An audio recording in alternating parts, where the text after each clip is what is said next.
నమస్తే, welcome to 99 TV. ఇంకా 15 ఏళ్ళు చంద్రబాబు గారే సీఎం. ఒక అనుభవజ్ఞుడు ముఖ్యమంత్రిగా ఉంటే గాడిన పెట్టడానికి రాష్ట్రాన్ని అవకాశం ఉంటుంది. వారి నాయకత్వంలో సమర్థవంతంగా పనిచేసుకోవడానికి వెసులుబాటు ఉంటుంది. ఇది డిప్యూటీ సీఎం పవన్ కళ్యాణ్ గారు అన్న మాటలు. అంతకుముందు ఒకసారి అసెంబ్లీలో మరో 10 ఏళ్ళు బాబు గారే సీఎం అన్నారు. ఈసారి ఇంకొక 5 ఏళ్ళు ఎక్స్టెండ్ చేశారు, 15 ఏళ్ళు. ఎందుకు అనాల్సి వచ్చింది? కాంటెక్స్ట్ ఏంటి? అలాగే దీని వెనక ఉన్న అంతరార్థం ఏంటి? ఇప్పుడు అటు తెలుగుదేశంలోనూ, ఇటు జనసేనలోనూ, అటు లీడర్స్లోనూ, ఇటు క్యాడర్స్లోనూ ఈ చర్చ విస్తారంగా నడుస్తుంది. కారణం ఏంటంటే అన్న కాంటెక్స్ట్ ఏంటి? ఎమ్మెల్యేలు, ఎమ్మెల్సీల సాంస్కృతిక కార్యక్రమాలు, పోటీలు, సరదాగా స్కిట్ల ప్రదర్శన, ఆ తర్వాత ముగింపు కార్యక్రమంలో డిప్యూటీ సీఎం గారు మాట్లాడుతున్నప్పుడు రాష్ట్రం అస్తవ్యస్తంగా తయారైంది వైసీపీ దుర్మార్గపు పరిపాలనలో. సో గాడిన పెట్టాలంటే ప్రధానమంత్రిగా మోడీ 3 సార్లు ఎలా కంటిన్యూగా గెలుస్తూ వచ్చారో, ఎలా పనిచేస్తూ వస్తున్నారో, అలాగే చంద్రబాబు గారు కూడా 15 ఏళ్ళు కనీసం ఉండాలి, దశాబ్దంన్నర అన్నారు ఆయన. 15 ఏళ్ళు కనీసం ఉంటే కానీ ఈ రాష్ట్రాన్ని గాడిన పెట్టే అవకాశం లేదు. ఈ ఆనందాన్ని వచ్చే కనీసం 1.5 దశాబ్దం పాటు మనందరం కృషి చేసి ముందుకు తీసుకెళ్తే తప్ప ఈ గాడి తప్పిన ఈ రాష్ట్రాన్ని గాడి పెట్టాలంటే కనీసం 15 సంవత్సరాలు కనీసం పనిచేయాలి. ఇది ప్రధానమంత్రి గారు 3వసారి ప్రధానమంత్రి అయ్యారు. అలాగే ఆయన 3 పర్యాలు నేను ముఖ్యమంత్రిగా చూడాలి. నాకు మనస్ఫూర్తిగా నాకు ఆశయం, కోరిక కూడా. ఎందుకంటే ఆయన అనుభవాన్ని మనం ఎక్కడ కూడా అసలు పక్కన పెట్టలేం. సో ఆయన దగ్గర నేను మనస్ఫూర్తిగా ఈరోజు మరోమారు గౌరవ సభ్యులందరి నేను ముందు చెప్తున్నాను, ఆయన దగ్గర నుంచి నేర్చుకోవడానికి కానీ, ఆయన కింద పని చేయడానికి కానీ నేను అనుక్షణం ఎప్పుడు సంసిద్ధంగా ఉంటానని తెలియజేసుకుంటూ, నాకు ఈ అవకాశాన్ని ఇచ్చిన ప్రతి ఒక్కరికి ధన్యవాదాలు తెలియజేసుకుంటూ, ముఖ్యంగా మీరు ఇంటికి వెళ్ళేటప్పుడు మీరు చాలా అనుభవాలు తీసుకెళ్తున్నాను. ఇందాక గౌరవ ముఖ్యమంత్రి గారు కూడా చెప్తా ఉన్నారు, వారిద్దరు గౌరవ మన సుందరపు విజయ్ కుమార్, మన ఇంకో శాసనసభ్యులు ఇద్దరు చేసింది, రాలిపోయే పువ్వా నీకు రాగాలి ఎందుకంటే, నేను అది గుండెల్లో నింపుకొని కారులో వెళ్ళే వరకు, ఇంట్లో పడుకుపోయే వరకు ఈరోజు అదే నవ్వుతూ ఉంటాను. ప్రతి ఒక్కరు చేసింది. అంటే మనస్ఫూర్తిగా అందరికీ ధన్యవాదాలు తెలియజేసుకుంటూ, జయ ఆంధ్ర, జయ భారత్, జయ హింద్. దేనికి సంకేతం ఇది? ఎందుకు పవన్ కళ్యాణ్ గారు ఈ మాట అనాల్సి వచ్చింది? పిఠాపురం కాంట్రవర్సీ తర్వాత, పిఠాపురంలో నిలబెట్టాం అనే మాట ఆయన అన్న తర్వాత, అలాగే వారి సోదరుడు నాగబాబు గారు పరోక్షంగా పిఠాపురం ఎక్స్ఎమ్మెల్యే వర్మ గారిని ఉద్దేశించి అన్న మాటల తర్వాత, వ్యాఖ్యల తర్వాత చెలరేగిన వివాదాలను చల్లార్చటం కోసం ఈ మాట అన్నారా? లేక నిజంగానే రాష్ట్రం గాడిన పడాలంటే ఇంకో 15 ఏళ్ళు పడుతుంది, 15 ఏళ్ల పాటు ముఖ్యమంత్రిగా చంద్రబాబు గారు లాంటి డిసిప్లిన్డ్ లీడర్, ఒక సీజన్డ్ పాలిటీషియన్, విజన్ ఉన్న లీడర్ పరిపాలిస్తేనే రాష్ట్రం గాడిన పడుతుందనే భావనలో అన్నారా? ఈ రెండింటి అంశాలకు సంబంధించి కొంత క్లారిటీ తెచ్చుకునే ప్రయత్నం అయితే 2 పార్టీల నాయకులు, కార్యకర్తలు, ద్వితీయ శ్రేణి నాయకత్వం కావచ్చు, చాలా నాయకత్వాలు, ఇవన్నీ కూడా వాళ్ళు మాట్లాడుకుంటున్నారు. ఇది ఒక రకంగా బీజేపీని కూడా విస్తుపోయేలా చేసింది. కారణం ఏంటంటే బీజేపీ పవన్ కళ్యాణ్ని భవిష్యత్తు నాయకుడిగా ఆంధ్రప్రదేశ్కి ప్రొజెక్ట్ చేయాలని చాలా రకాల ప్రయత్నాలు చేస్తూ వస్తుంది. ఇన్ఫ్యాక్ట్ బీజేపీ ఐడియాలజీని తీసుకుని ఆయన జనంలోకి వెళ్తూ వస్తున్నారు. పిఠాపురం జయకేతనం ప్లీనరీ వేదిక మీద ఆయన బంగ్లాదేశ్లో హిందువుల పట్ల జరుగుతున్న అరాచకాల గురించి మాట్లాడనివ్వండి, అలాగే అసదుద్దీన్ ఓవైసీ సోదరుడు అక్బరుద్దీన్ ఓవైసీ 15 నిమిషాలు టైం ఇవ్వండి అంటూ మాట్లాడింది 2012లో చేసిన వ్యాఖ్యల్ని తిరిగి ప్రస్తావించడం కానివ్వండి, ఇంకా అలాగే పాకిస్తాన్కి వలస వెళ్ళిన జోగేంద్రనాథ్ మండల్, ఆయన అక్కడ న్యాయశాఖ మంత్రిగా చేస్తూ అక్కడ విధానాలు నచ్చక వెనక్కి వచ్చిన వ్యవహారం కానివ్వండి, మొత్తం వాట్ నాట్ ఎవ్రీథింగ్, ఆలయాల కూల్చివేతలు, అలాగే లక్ష్మీదేవి, పార్వతీదేవి, సరస్వతీదేవి అమ్మవార్లకు చాలా చోట్ల జరిగిన అపచారాల గురించి ప్రస్తావన, ఇదే ఇతర మతాల విషయంలో చేస్తే వాళ్ళు ఊరుకుంటారా?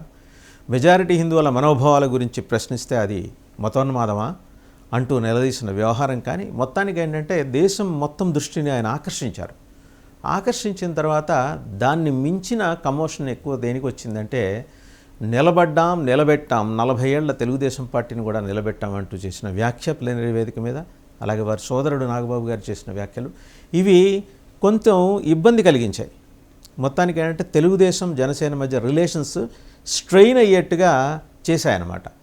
ఈ వ్యవస్థని, ఈ వ్యవహారాన్ని మొత్తానికి ఏంటంటే సరిదిద్దటం కోసమో లేకపోతే గబాలన దాని మీద ఆ ఇంప్రెషన్ ఎక్కువగా క్యారీ అవుట్ అయితే రెండు పార్టీల మధ్య విభేదాలు ప్రస్ఫుటమవటమో జరుగుతుందనే ఒక అనుమానంతో దాని పైపూతగా అన్నమాట, అంటే మాడు మీద కొట్టి మందేయటం అంటారు, పైపూతగా ఈ మాటలు అన్నారా మరో 15 ఏళ్ల పాటు.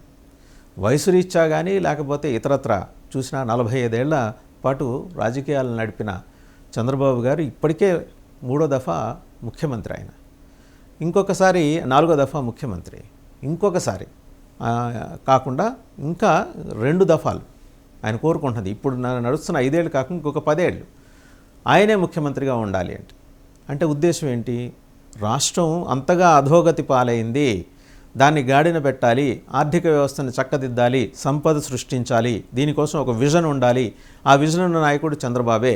వారి నాయకత్వంలో మేము పనిచేస్తాం, మేము 12 ఏళ్ల పార్టీ, మేము పనిచేయడానికి మేము సిద్ధంగా ఉన్నాం.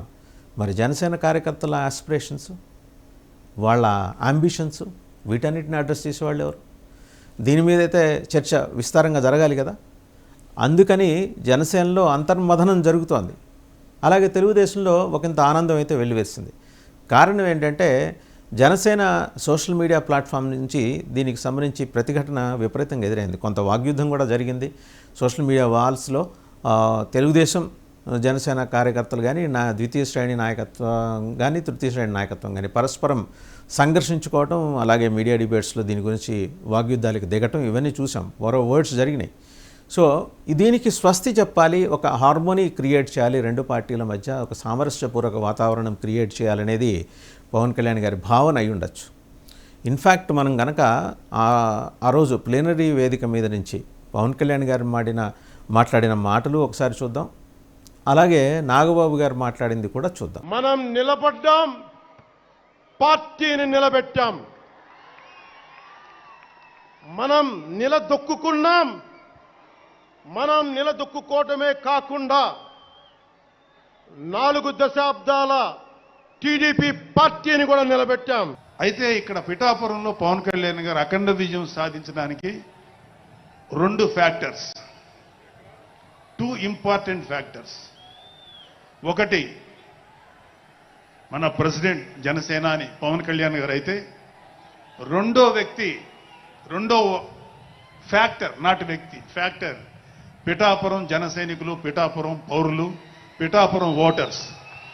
వీళ్ళిద్దరూ లేకపోతే మేము ఏమి చేసినా ఏం ఉపయోగం లేదు.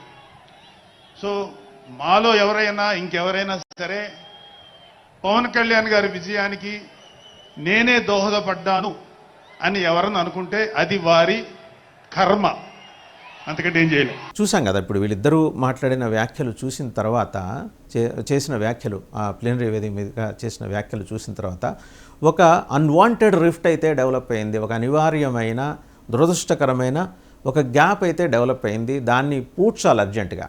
సో పూడ్చాలి అంటే దానికి కావాల్సిన వాతావరణం క్రియేట్ చేయాలంటే ఎమ్మెల్యే ఎమ్మెల్సీల సాంస్కృతిక కార్యక్రమాలని వేదికగా చేసుకున్నారు, దాన్ని అనువుగా మార్చుకున్నారు. టైమింగ్ అంటారు ఇది, ఆ టైమింగ్ తెలిసిన వాళ్ళు. పవన్ కళ్యాణ్ గారికి ఆయన డైలాగే, ఆయన సినిమాలో డైలాగే, ఎక్కడ నెగ్గాలో కాదు ఎక్కడ తగ్గాలో తెలుసు, ఎక్కడ తగ్గటం ద్వారా ఎలా భవిష్యత్తులో నెగ్గాలో కూడా తెలుసు. ఆ కిటుకు తెలిసినవాడు, ఆ వ్యూహం తెలిసినవాడు, ఆ ఎత్తుగడ తెలిసినవాడు. కాబట్టే ఒక 50 ఏళ్ల సీనియారిటీ ఉన్న సీజన్డ్ పాలిటీషియన్స్తో సమానంగా ఆయన రాజకీయం నేర్పుతున్నాడనే దానికి దీన్ని ఉదాహరణగా మీడియా విశ్లేషకులు చెప్తున్నారు. ఈరోజు అలా అంటం ద్వారా, అంటే ఒక 15 ఏళ్ల పాటు ఒక ప్రధానమంత్రిగా నరేంద్ర మోడీ 3 దఫాలు 3 పర్యాయాలు ఎలా చేస్తూ వస్తున్నారో, బాధ్యతలు నిర్వహిస్తూ వస్తున్నారో, దేశాన్ని ముందుకు తీసుకెళ్తున్నారో, అదే తరహాలో 3 పర్యాయాలు చంద్రబాబు గారు ముఖ్యమంత్రిగా ఉంటే కానీ ఆంధ్రప్రదేశ్, అక్కడ దేశంలో వికసిత భారత్, ఇది స్వర్ణాంధ్రప్రదేశ్గా మారటానికి అవకాశం ఉండదనే భావాన్ని చాలా బలంగా ఆయన పెనట్రేట్ చేసి తీసుకెళ్లారు, అది అండర్స్కోర్ చేసి తీసుకెళ్లారు. ఇదేదో జన సైనికుల్ని బీలిటిల్ చేయడం కాదు, జన సైనికుల్ని నిరుత్సాహపరచడం కోసం కాదు. ఒక రకంగా ఏంటంటే రెండు పార్టీల మధ్య పెరిగిన గ్యాప్ ఏదైనా ఉంటే దాన్ని అడ్రస్ చేయడం కోసం చేసిన ఒక ఎత్తుగడగానే దీన్ని మనం చూడాల్సి ఉంటుంది అని విశ్లేషకులు భావిస్తున్నారు. సరే, ఫర్దర్గా మరి బీజేపీ ఏమనుకుంటుంది? బీజేపీ రేపు పొద్దున తమిళనాడులో జరగబోయే ఎన్నికల కోసం పవన్ కళ్యాణ్ గారిని సమాయత్తం చేసుకుంటుంది.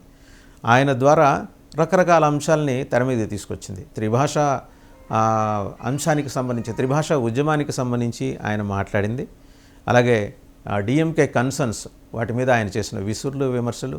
మరోపక్క ఆ క్యాంపస్ డిఎంకే క్యాంప్ ఎలా పవన్ కళ్యాణ్ మీద ఎదురుదాడికి దిగింది, ఎలా మొత్తం ద్రవిడ ఫోర్సెస్ అన్నిటినీ కూడా పవన్ కళ్యాణ్ మీద ప్రయోగిస్తూ వచ్చింది. ఇవన్నీ కూడా చూస్తూ వచ్చింది, బీజేపీ చూస్తూ వస్తుంది. అయినా కూడా పవన్ కళ్యాణ్ చాలా నిబ్బరంగా, నిశ్చలంగా ఆయన చెప్పాలనుకున్నది చెప్పారు, కన్వే చేయాలనుకున్నది చేశారు. దేశం మొత్తం కూడా ఆయన మీద అటెన్షన్ ఫోకస్ చేసుకొని మరి ముందుకెళ్ళింది.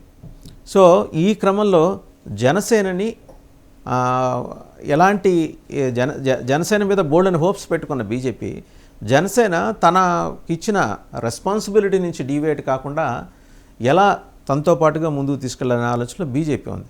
ఇది తాత్కాలికమే. ఈరోజు ఆయన ఎమ్మెల్యేలు, ఎమ్మెల్సీల సాంస్కృతిక కార్యక్రమాల ముగింపు కార్యక్రమంలో మాట్లాడింది కేవలం ఏంటంటే ఉన్న గ్యాప్ని, రెండు పార్టీల మధ్య ఉన్న గ్యాప్ని అడ్రస్ చేయడం కోసం, కొంత సామరస్యపూర్వక వాతావరణాన్ని డెవలప్ చేయడం కోసం. సో ఇది మళ్ళీ సర్దుకున్న తర్వాత తన పోరాట పట్టిమని ఆయన ఎలాగో ప్రదర్శించాలి కూడా అని బీజేపీ భావిస్తుంది. సో ఈ క్రమంలో ఏంటంటే దక్షిణాది మొత్తానికి ఆయన్ని ఛాంపియన్గా, దక్షిణాది మోడీగా ప్రొజెక్ట్ చేయడం ఈరోజు బీజేపీ ముందున్న ప్రధాన లక్ష్యం. హిందూ దేవాలయాల ముందర పెరియార్ విగ్రహాలు ఏర్పాటు చేయడం ద్వారా హిందువుల మనోభావాల్ని డిఎంకే ప్రభుత్వం ఎలా దెబ్బతీస్తూ వస్తుందో చెప్పాలనేది కూడా పవన్ కళ్యాణ్ చేసిన ప్రయత్నం. పెరియార్ ప్రస్తావన ఆయన చేశాడు. పెరియార్ సామాజిక వర్గానికి సంబంధించిన ప్రస్తావన కూడా చేసి ఉండొచ్చు. బట్ ఏంటంటే ఆయన అనేది ఆలోచన విధానంలో మార్పు రావాలి.